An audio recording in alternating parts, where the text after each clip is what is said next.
Semua dari kita ingin bahagia, semua dari kita ingin punya hati yang lapang. Seringkali setiap saat, setiap hari kita senantiasa berdoa agar Allah Subhanahu wa taala anugerahi kebahagiaan dalam kehidupan kita dunia akhirat. Maka kita kenal ada yang namanya doa sapu jagat yang sering teman-teman semua ucapkan. Rabbana atina fid dunya hasanah wa fil akhirati hasanah wa qina adzabannar. Doa sapu jagat ini juga termasuk doa yang sering sekali disebutkan oleh Rasulullah SAW. Jadi kita semua ingin kehidupan kita bahagia. Kita semua ingin kehidupan kita punya hati yang lapang. Namun namanya kehidupan, kadang bahagia, kadang sedih, kadang tawa, kadang air mata. Allah Subhanahu wa taala senantiasa memberikan ujian silih berganti kepada kita, sehingga timbul pertanyaan. Lalu kalau seandainya Allah uji dengan berbagai macam ujian, bagaimana caranya agar tetap terus bisa bahagia? Bagaimana agar bisa tetap terus lapang hati? Apa saja sih yang membuat kita pada akhirnya merasa tidak bahagia, tidak lapang hati? Banyak hal-hal yang menyedihkan silih berganti terjadi dalam kehidupan kita. Betul kan? Setiap orang punya kesedihannya yang berbeda-beda. Setiap orang punya ujian dalam kehidupannya yang berbeda-beda. Ada yang Allah kasih uji berupa sakit misalnya. Ada anggota keluarganya yang terkena sakit. Ibunya, ayahnya, adiknya, anaknya misalnya. Itu membuat kita sedih. Atau ada orang yang kita cintai meninggal dunia, ayah ibu kita meninggal dunia misalnya, atau ada anggota keluarga kita meninggal dunia misalnya. Itu membuat kita juga sedih, sempit rasanya hati ini.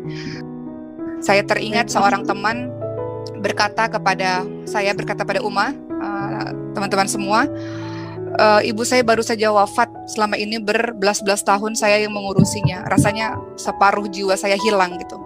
Rasanya dunia saya gelap.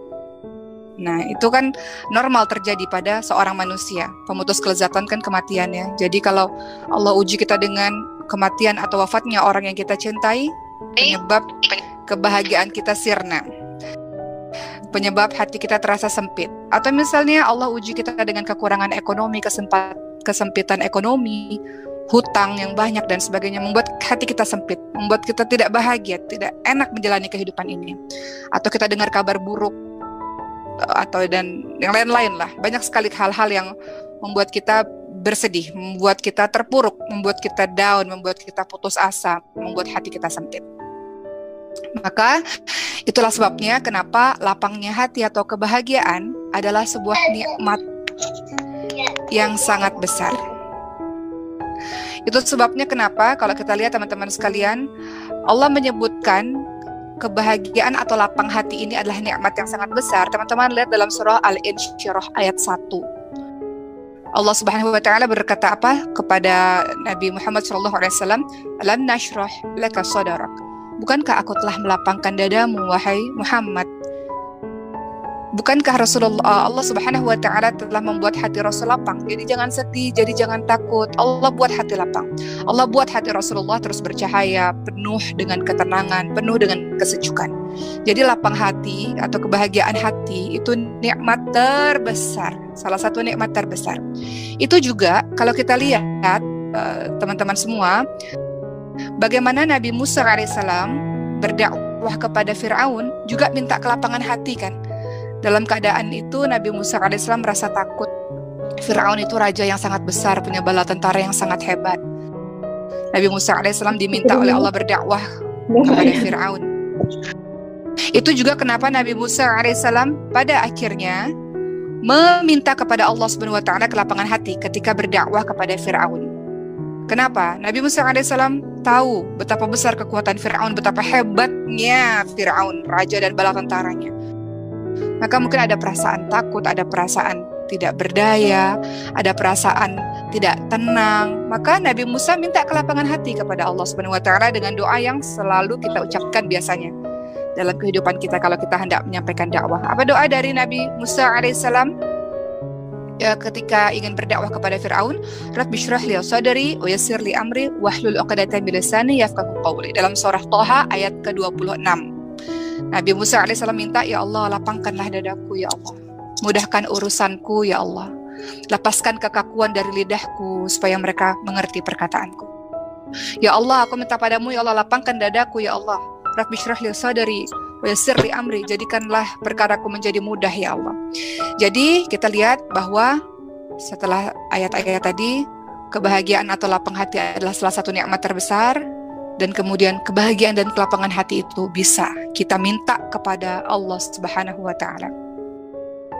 Orang yang hatinya lapang, orang yang hatinya bahagia terlihat dan terpancar di wajahnya. Makanya wajah orang-orang beriman itu, apapun keadaan hidupnya, kita kan rasa ketika lihat dia, kok adem ya, kok tenang ya, Masya Allah, menenteramkan ya memandang wajah orang-orang salih. Kenapa? Karena hatinya lapang, hatinya senantiasa tentram. Karena apa? Karena dia punya kedekatan kepada Allah Subhanahu wa taala. Jadi apapun yang terjadi dalam kehidupannya tidak berefek luar biasa kepadanya, karena dia tahu apapun yang terjadi semuanya dari Allah, kembali kepada Allah. Allah pasti tolong dia, Allah pasti selalu bersama dengan dia, Allah tidak akan pernah tinggalkan dia.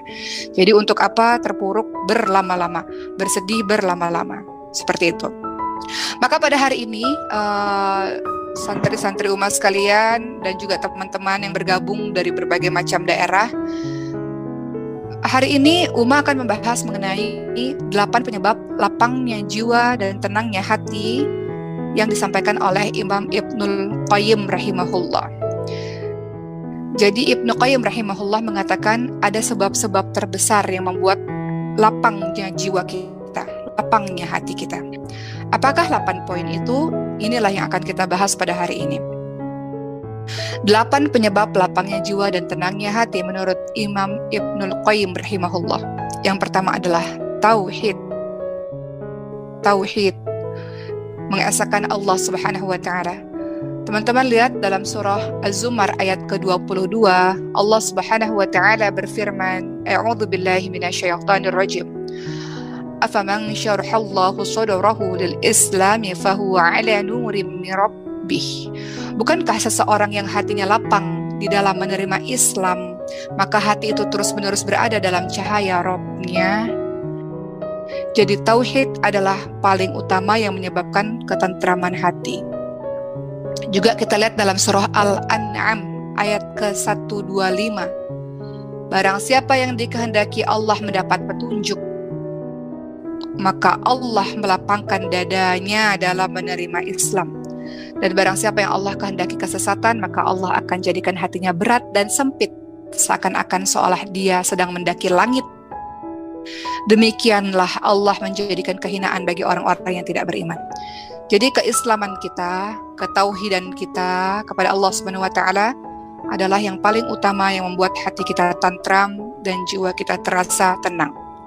Maka dengan kata lain kita bisa katakan keimanan kepada Allah adalah sebab yang dengannya hati seseorang hamba menjadi lapang dan bersinar.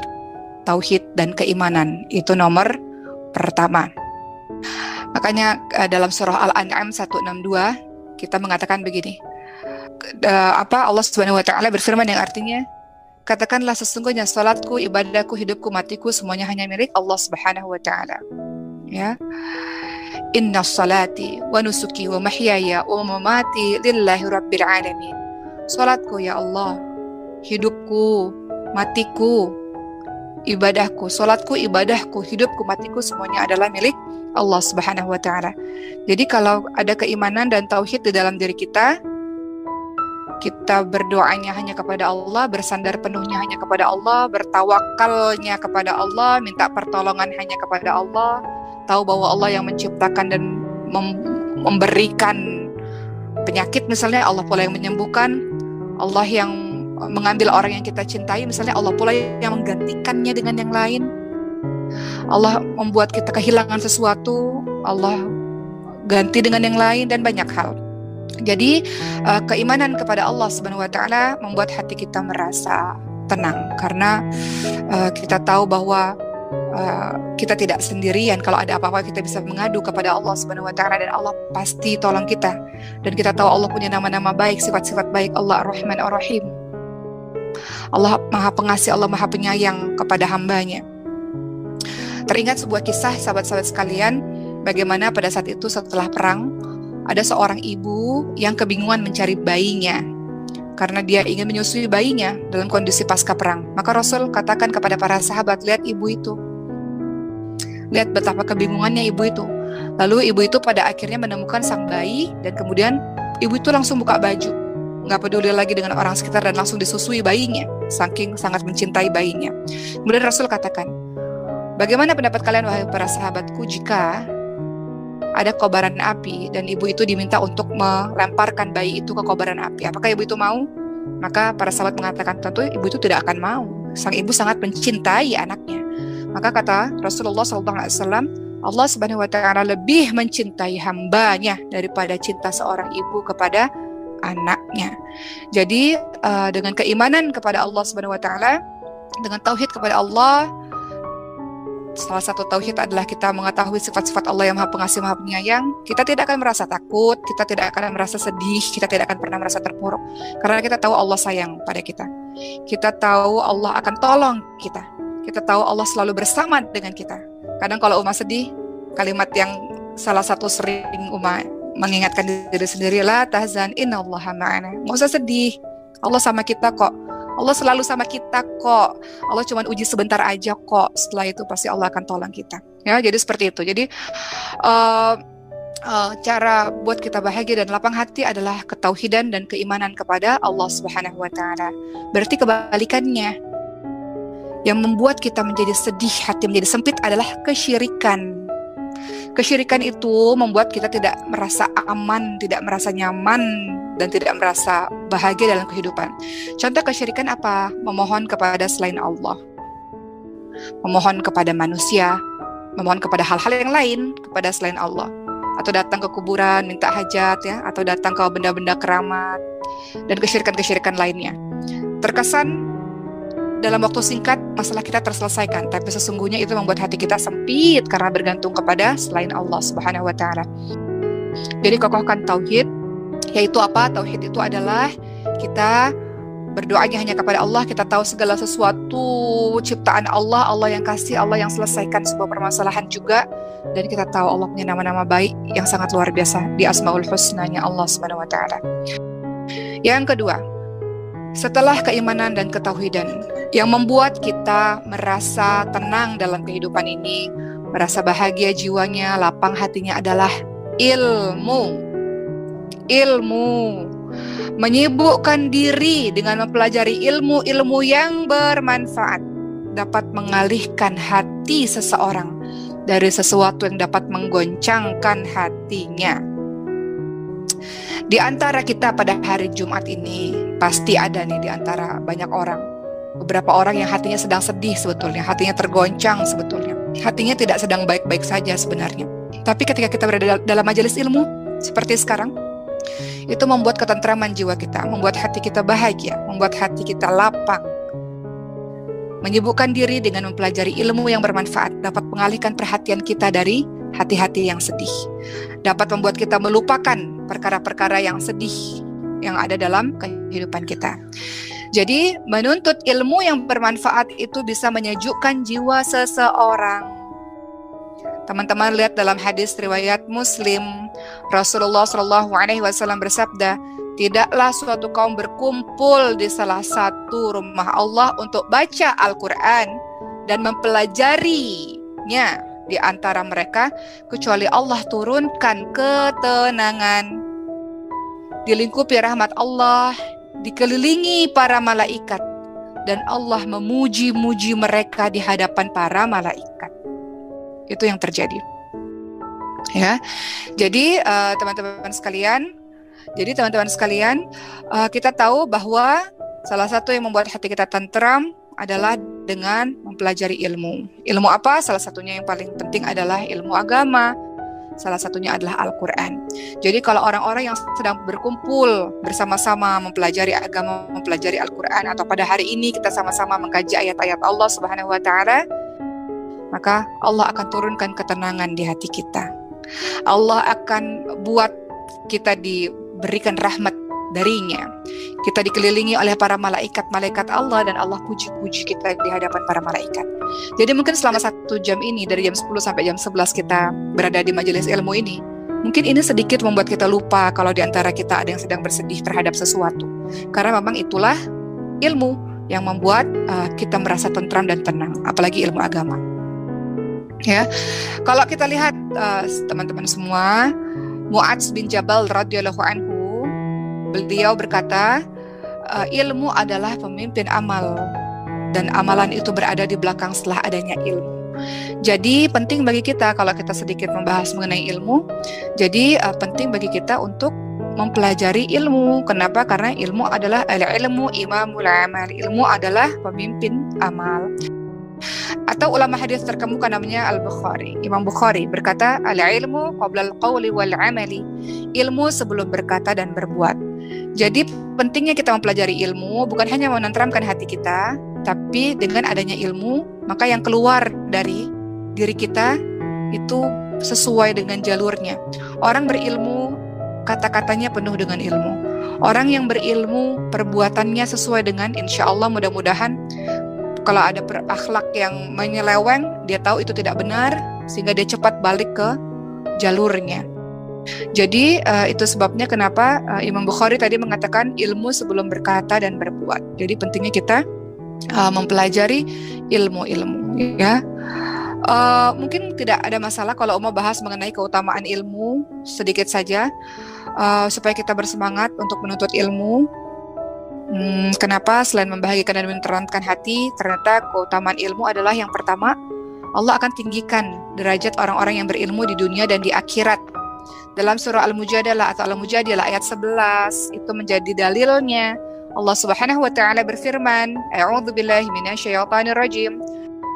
Yarfa'illahu alladhina amanu minkum walladhina utul ilma darajat. Allah akan meninggikan orang-orang yang beriman di antara kamu dan orang-orang yang diberi ilmu beberapa derajat.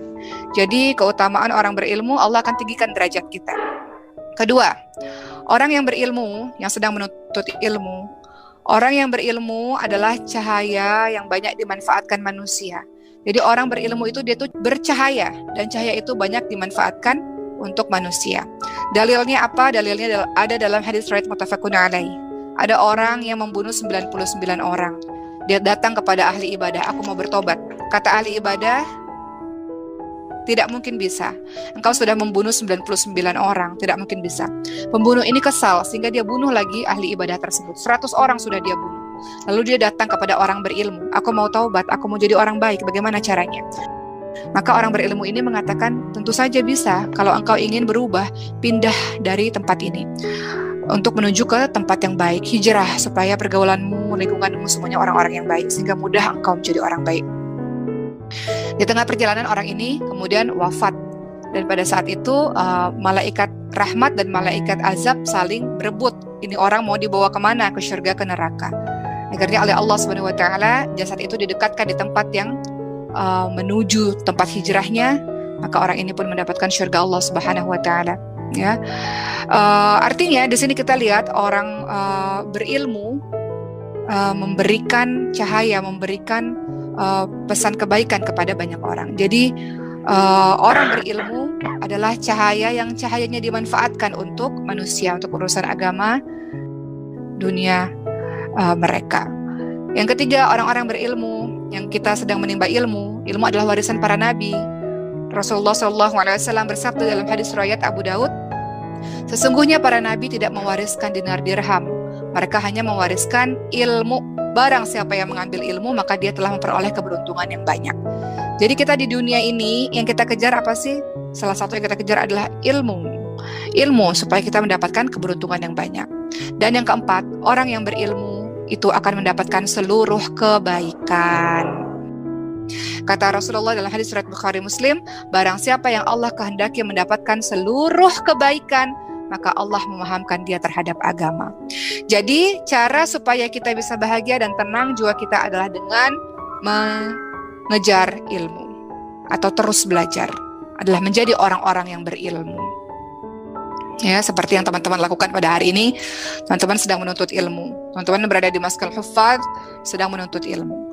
Yang ketiga, bagaimana caranya supaya kita bahagia, hati kita lapang, kembali kepada Allah, mencintai Allah dengan sepenuh hati, menghadap kepada Allah, dan merasa nikmat beribadah kepada Allah. Jadi yang ketiga, cara supaya kita bahagia dan hati kita lapang, kembali kepada Allah dan rasakan nikmatnya beribadah kepada Allah Subhanahu wa Ta'ala. Kadang kita sedih, banyak orang mengatakan aku sedih, aku banyak menangis di kamar mandi misalnya. Untuk apa nangis lama-lama di kamar mandi? Di kamar mandi banyak setannya. Nangis lama-lama di atas sejadah. Nangis lama-lama di sejadah, berwudu, kemudian berdoa kepada Allah Subhanahu wa Ta'ala, kembali kepada Allah yang dulu mungkin kita jauh daripada Allah, nggak pernah baca Quran, nggak pernah qiyamul lail, nggak pernah melakukan ibadah-ibadah lainnya. Maka ketika kita diuji kesedihan oleh Allah Subhanahu wa Ta'ala, back to Allah, cepat kembali kepada Allah Subhanahu wa Ta'ala, cepat kembali kepada Allah. Makanya ada perkataan, kalau engkau ingin Allah memperbaiki hubunganmu dengan sesama manusia, maka perbaiki hubunganmu dengan Allah. Kita punya konflik dengan saudara kita, misal punya konflik dengan ibu kita, misal punya konflik dengan suami yang sudah punya suami, punya konflik dengan siapa? Sahabat misalnya. Maka ada perkataan, perbaiki hubunganmu dengan Allah, maka Allah akan perbaiki hubunganmu dengan sesama manusia. Jadi supaya kita bisa lapang hati adalah back to Allah, kembali kepada Allah Subhanahu wa Ta'ala. Karena dengan kita kembali kepada Allah Subhanahu wa Ta'ala, maka mudah-mudahan dengan begitu Allah kasih kita nikmat dalam beribadah. Nikmat sholat, rasanya ya Allah kok nikmat banget ya sholat, nikmat banget ya bangun tahajud, merintih menangis kepada Allah, puas nangis di hadapan Allah. Baca Quran kok nikmat, rasanya ya mau berlama-lama dengan Quran kok nikmat. Kalau kita lihat sahabat-sahabat sekalian, teman-teman semua, Nabi Muhammad SAW itu puncak kesenangannya Rasul itu apa? Puncak kebahagiaan, puncak ketenteramannya Rasul apa? Adalah dengan sholat. Nabi itu, Nabi Muhammad SAW itu senantiasa terhibur ketika melaksanakan sholat. Hatinya senantiasa bahagia, hiruk pikuk dakwah di luar dengan berbagai macam kekerasan, kejahatan orang, kezaliman orang di luar sana. Tapi ternyata yang membuat hati kita tenteram, tenang, bahagia itu adalah salat. Makanya Nabi Muhammad ketika ditimpa kesulitan, beliau akan menyampaikan pada Bilal dan menyuruh Bilal untuk melakukan iqamah salat. Apa yang dikatakan oleh Rasulullah? Arihna ya Bilal, senangkanlah kami wahai Bilal. Senangkanlah kami wahai Bilal gitu ya. Jadi menyeru kepada Bilal untuk iqamah salat. Kemudian apa kata Rasul? Dalam hadis riwayat Al-Hakim, Ahmad dan An-Nasa'i, kata Rasul, puncak kesenanganku terletak dalam salat. Puncak kesenanganku terletak dalam salat. Dan tentu saja sahabat-sahabat sekalian, teman-teman semua, ketika kita back to Allah, kembali kepada Allah, gimana ya rasanya supaya bisa nikmat dalam beribadah? Karena tentu saja ketika melakukan ibadah banyak rintangan-rintangannya. Tentu saja harus sabar. Sabar kan bukan hanya dalam menghadapi musibah, bukan hanya dalam meninggalkan kemaksiatan. Dalam melakukan amal soleh juga sabar. Sabar itu nanti buahnya adalah nikmat. Contoh sekarang, teman-teman yang lagi belajar Quran, nangis-nangis, susahnya ya Allah, makharijul huruf, ada beberapa huruf yang kita nggak bisa sebut, susah banget.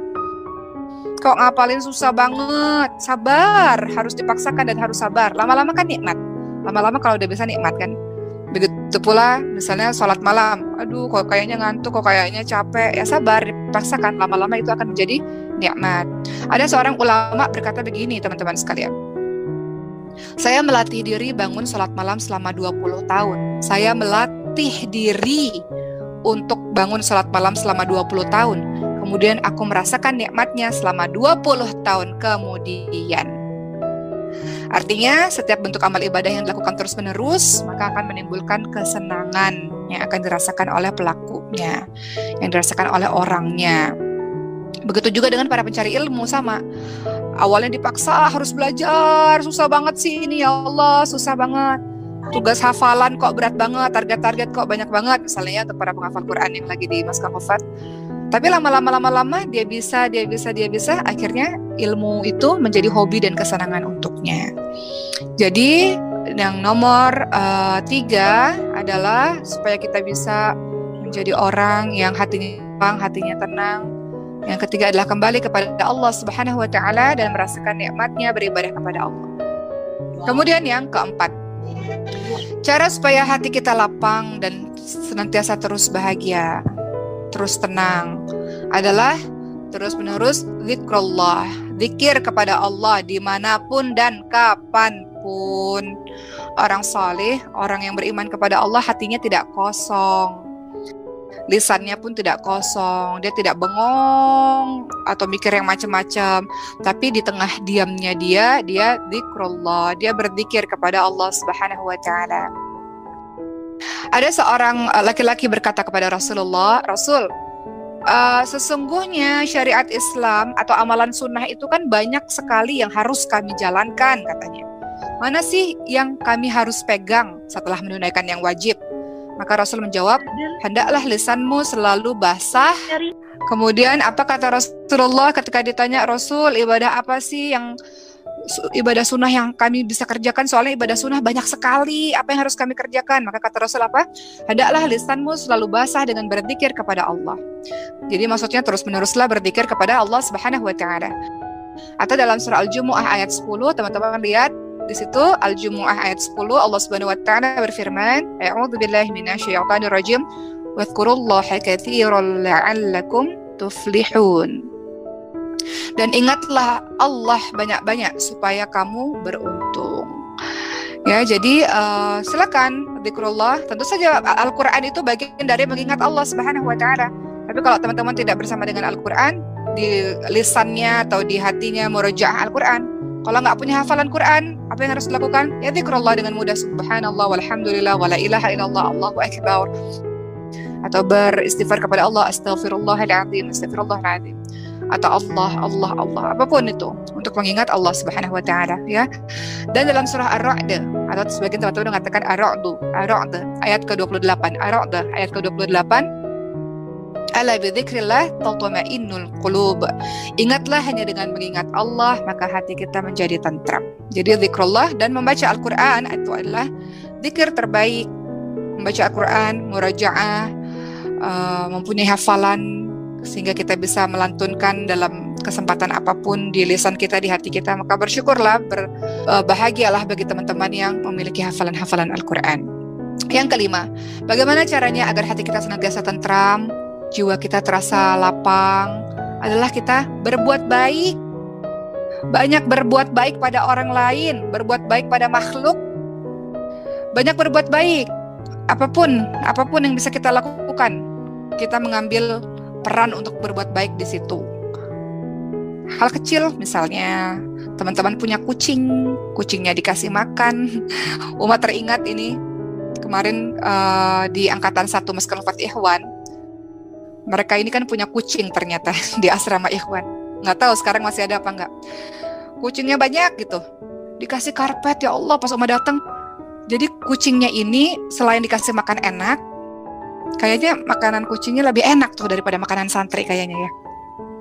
Karpetnya bagus, Masya Allah. Jadi Uma ledekin tuh santri Ikhwan. Uma katakan, ya Allah, perlakuan sama kucing aja begitu baiknya, begitu manisnya, apalagi perlakuannya nanti pada istrinya gitu ya. Jadi maksudnya adalah itu perbuatan baik, Masya Allah, perbuatan baik ya. Kucingnya dimuliakan, dikasih karpet, ya Allah, mereka nggak pakai karpet, kucingnya dikasih karpet, dikasih makanan enak gitu, Masya Allah, itu bagian dari berbuat baik.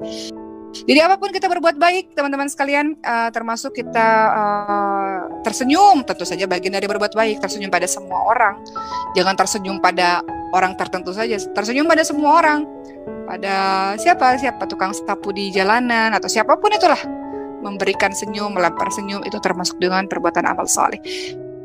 Jadi amal baik itu banyak ya, bisa dengan ilmu, kita berbuat baik dengan ilmu kita berikan pada orang lain, atau tenaga kita berikan. Kemudian apalagi kita berikan harta kita. Nah, itu bagian-bagian dari amal soleh.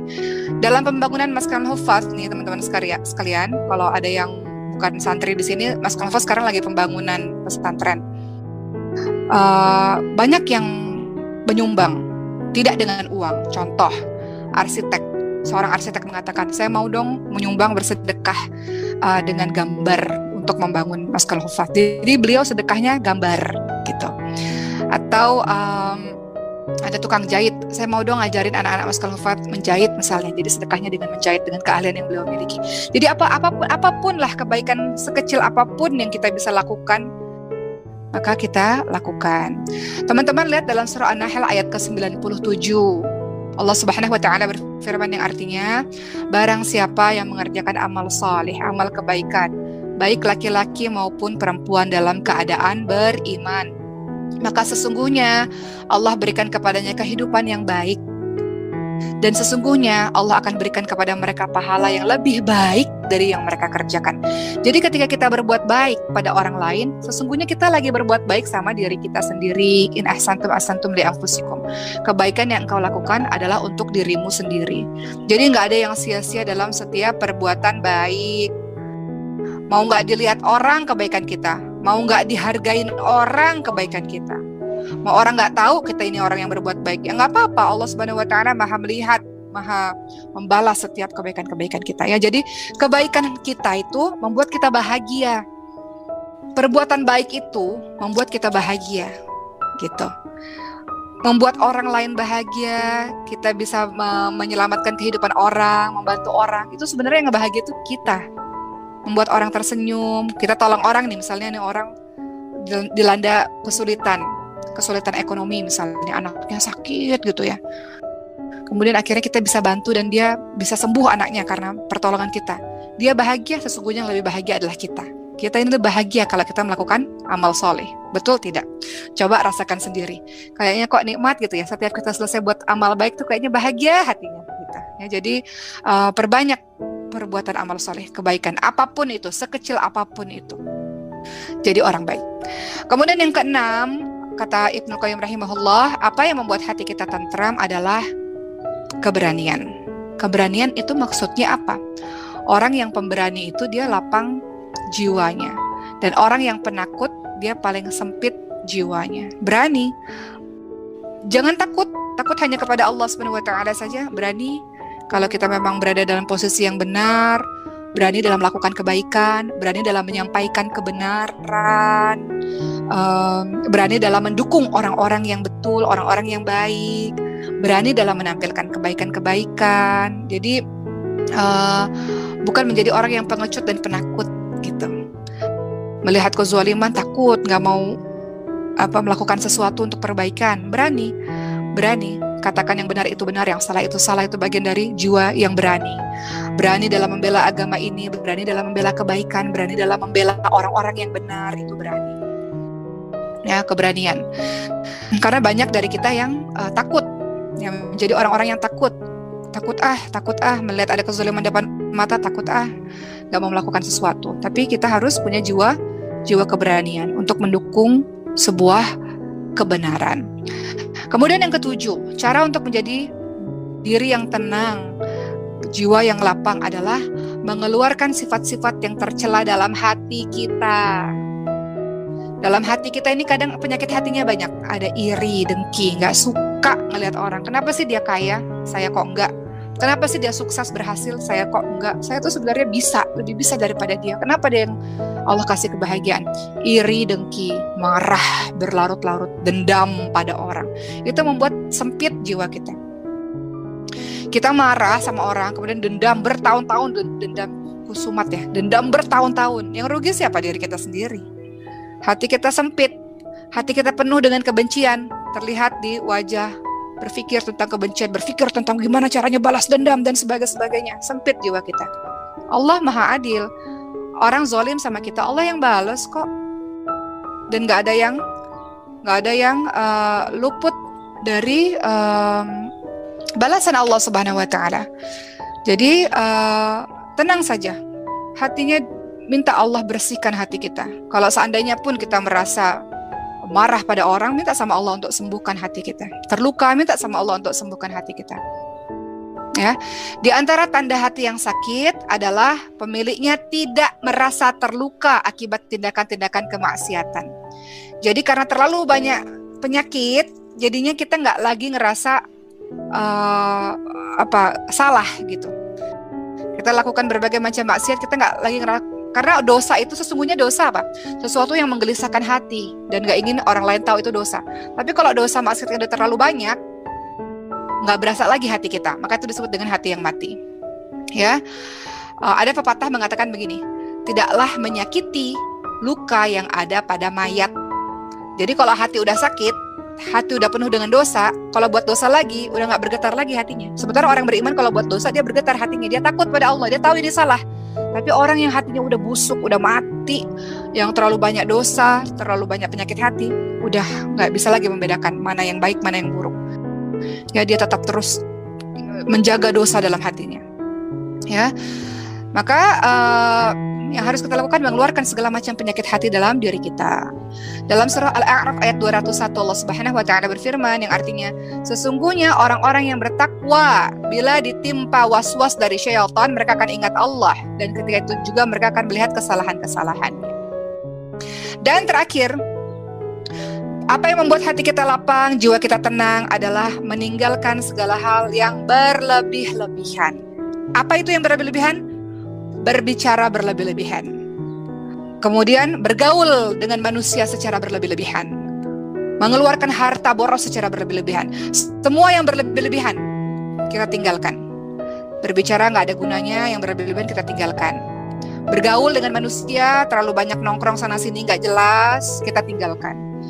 Hal itu bisa menyebabkan kita gundah, kita rasa sedih dalam hati. Sebaliknya, kita banyak mendekatkan diri kepada Allah Subhanahu wa taala.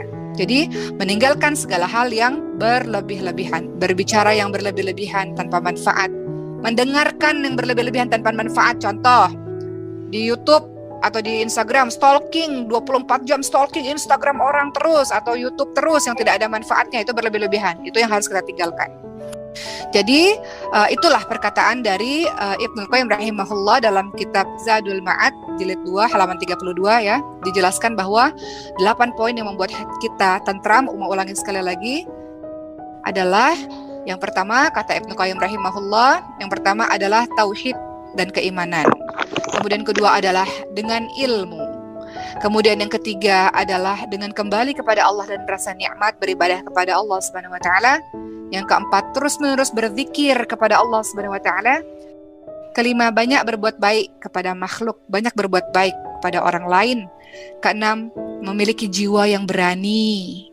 Ketujuh, mengeluarkan sifat-sifat tercela dalam hati kita, bersihkan hati kita dari berbagai macam penyakit hati.